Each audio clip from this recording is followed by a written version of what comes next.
Hello everyone, welcome to Samadhana classes. ನಮ್ಮ ಸುತ್ತಲಿನ ದ್ರವ್ಯವು ಶುದ್ಧವೇ ಪಾಠದ 32ನೇ ಪ್ರಶ್ನೆ. ದ್ರಾವಣ, ದ್ರಾವಕ, ಕರಗಿಸು, ಕರಗಬಲ್ಲ, ಕರಗದ, ಶೋಧಿತ ಮತ್ತು ಶೇಷ ಎಂಬ ಪದಗಳನ್ನು ಬಳಸಿ ಚಹಾ ತಯಾರಿಸಲು ನೀವು ಬಳಸುವ ಹಂತಗಳನ್ನು ಬರೆಯಿರಿ. ನಮ್ದು ರಸಾಯನಶಾಸ್ತ್ರದ ಪ್ರಯೋಗಾಲಯ ಹೇಗಿರುತ್ತೆ ಅಂದ್ರೆ ಇಲ್ಲಿ ನೀವು ಅಡಿಗೆ ಮನೆ ಇದ್ದಂಗೆ, ಸರಿನಾ? ಹೇಗೆ ಬೀಕರ್ ಅಂತ ಕೇಳಿರ್ತೀರಿ. ಬೀಕರ್ ಹೇಗಿರುತ್ತೆ? ಚಹಾ ಕುಡಿಯೋ ಕಪ್ ತರ ಕಾಣ್ತದಿಲ್ಲ? ಅದೇ ತರ ನಾವಿಲ್ಲಿ ಸ್ಪೆಚುಲಾ ಅಂತೀವಿ, ಅಡಿಗೆ ಮನೆಯಲ್ಲಿ ಅದನ್ನ ಸ್ಪೂನ್ ಅಂತ ಯೂಸ್ ಮಾಡ್ತಾರೆ. ಸ್ಟ್ರಕ್ಚರ್ ಸ್ವಲ್ಪ ಚೇಂಜ್ ಇರುತ್ತೆ, ಬಟ್ ಕೆಲಸ ಅದೇ, ಇಲ್ಲಿ ತೆಗೆದು ಎಲ್ಲಿ ಹಾಕೋದು. ಹಾಗೆ ಬೇರೆ ಬೇರೆ ವಸ್ತುಗಳು, ಇಲ್ಲಿ ಕೊನಿಕಲ್ ಫ್ಲಾಸ್ಕ್, ವಾಲ್ಯೂಮೆಟ್ರಿಕ್ ಫ್ಲಾಸ್ಕ್ ಎಲ್ಲ ಇರುತ್ತೆ. ನಾವು ಅಡಿಗೆ ಮನೆಗೆ ಹೋದ್ರೆ ಬೇರೆ ಬೇರೆ ವೆಸಲ್ ಇರುತ್ತಲ್ಲ, ಅದೇ ತರ ಬೌಲ್ ಇರ್ಬೋದು, ವೆಸಲ್ ಇರ್ಬೋದು. ಹಾಗೆ ಸರಿ.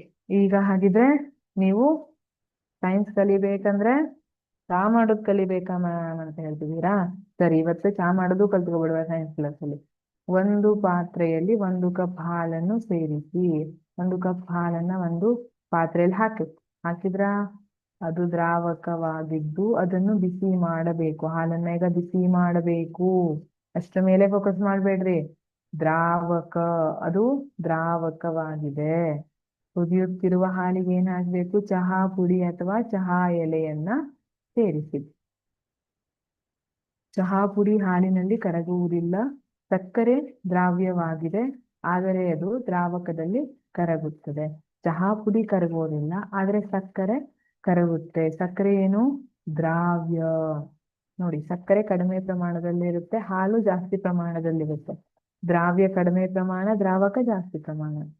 ಕರಗದ ಚಹಾ ಪುಡಿ ಶೇಷವಾಗಿ ಉಳಿದಿದೆ. ಆ ಕರಗದ ಚಹಾ ಪುಡಿ ಏನಿದೆ, ನಾವದನ್ನ ಶೋಧಿಸಿದಾಗ ಈ ತರ ಶೋಧಿಸಿದಾಗ ಏನಾಗುತ್ತೆ? ಇದು ಕರಗದೆ ಉಳಿದಿದೆ. ಇದನ್ನ ಶೇಷ ಅಂತ ಕರಿತೀವಿ.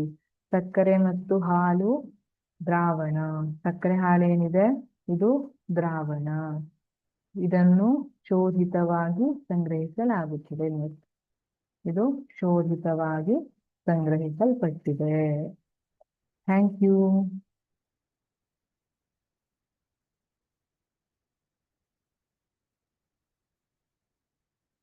Hello everyone, welcome to Samadhana classes. ನಮ್ಮ ಸುತ್ತಲಿನ ದ್ರವ್ಯವು ಶುದ್ಧವೇ ಪಾಠದ 33ನೇ ಪ್ರಶ್ನೆ. ಕೆಳಗಿನವುಗಳನ್ನು ಧಾತುಗಳು, ಸಂಯುಕ್ತಗಳು ಮತ್ತು ಮಿಶ್ರಣಗಳಾಗಿ ವರ್ಗೀಕರಿಸಿ. ಧಾತುಗಳು, ಸಂಯುಕ್ತಗಳು ಏನಿದೆ, ಇವು ಶುದ್ಧ ವಸ್ತುವಿನ ವಿಧಗಳು ಅಲ್ವಾ? ಧಾತುಗಳು ಮತ್ತೆ ಸಂಯುಕ್ತಗಳು. ಹಾಗಿದ್ರೆ ಮಿಶ್ರಣಗಳಾಗಿ ವರ್ಗೀಕರಿಸಿ. ಎ ಸೋಡಿಯಂ, ಬಿ ಮಣ್ಣು, ಸಿ ಸಕ್ಕರೆ ದ್ರಾವಣ, ಡಿ ಬೆಳ್ಳಿ, ಇ ಕ್ಯಾಲ್ಸಿಯಂ ಕಾರ್ಬೋನೇಟ್, ಎಫ್ ತವರ, ಜಿ ಸಿಲಿಕಾನ್, ಎಚ್ ಇಂಗಾಲದ ಡೈಆಕ್ಸೈಡ್. ಸೋಡಿಯಂ ಧಾತುವಾಗಿದೆ ಇದು, ಅಲ್ವಾ? ಇದನ್ನ ಮತ್ತೆ ನಾನು ರಾಸಾಯನಿಕ ಕ್ರಿಯೆಗಳಿಂದ ಇನ್ನೂ ಸರಳ ವಸ್ತುವಾಗಿ ವಿಭಜಿಸಲಿಕ್ಕೆ ಬರುವುದಿಲ್ಲ, ಧಾತುವಾಗಿದೆ. ಮಣ್ಣು ಒಂದು ಮಿಶ್ರಣವಾಗಿರುತ್ತೆ. ಮಣ್ಣಿನಲ್ಲಿ ಬೇರೆ ಬೇರೆ ಕಂಟೆಂಟ್ಸ್ ಇರುತ್ತೆ. ಗೊಬ್ಬರದ್ದಿರಬಹುದು ಅಥವಾ ನೈಟ್ರೋಜನ್ ಇರಬಹುದು, ಈ ತರ ಬೇರೆ ಬೇರೆ ಕಂಟೆಂಟ್ಸ್ ಇರುತ್ತೆ. ಸಕ್ಕರೆ ದ್ರಾವಣ ಮಿಶ್ರಣ. ಸಕ್ಕರೆ ದ್ರಾವಣ ಕೂಡ ಮಿಶ್ರಣ. ಬೆಳ್ಳಿ ಧಾತು. ಕ್ಯಾಲ್ಸಿಯಂ ಕಾರ್ಬೋನೇಟ್ ಸಂಯುಕ್ತ. ಕ್ಯಾಲ್ಸಿಯಂ ಕಾರ್ಬೋನೇಟ್ ಅನ್ನುವಂತಹ ಸಂಯುಕ್ತದಲ್ಲಿ ಕ್ಯಾಲ್ಸಿಯಂ ಇದೆ, ಕಾರ್ಬನ್ ಇದೆ, ಆಕ್ಸಿಜನ್ ಇದೆ. ಇವು ಧಾತುಗಳು. ಕ್ಯಾಲ್ಸಿಯಂ ಕಾರ್ಬೋನೇಟ್ ಏನಿದೆ ಅದು ಸಂಯುಕ್ತ. ಆಮೇಲೆ ತವರು ಕೂಡ ಧಾತು. ಸಿಲಿಕಾನ್ ಧಾತು.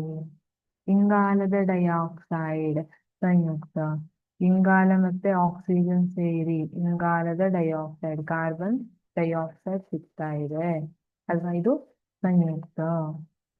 2 ಅಥವಾ 2ಕ್ಕಿಂತ ಹೆಚ್ಚಿನ ಧಾತುಗಳಿಂದ ಮಾಡಲ್ಪಟ್ಟಿರುವಂತದ್ದು ಸಂಯುಕ್ತ. Thank you.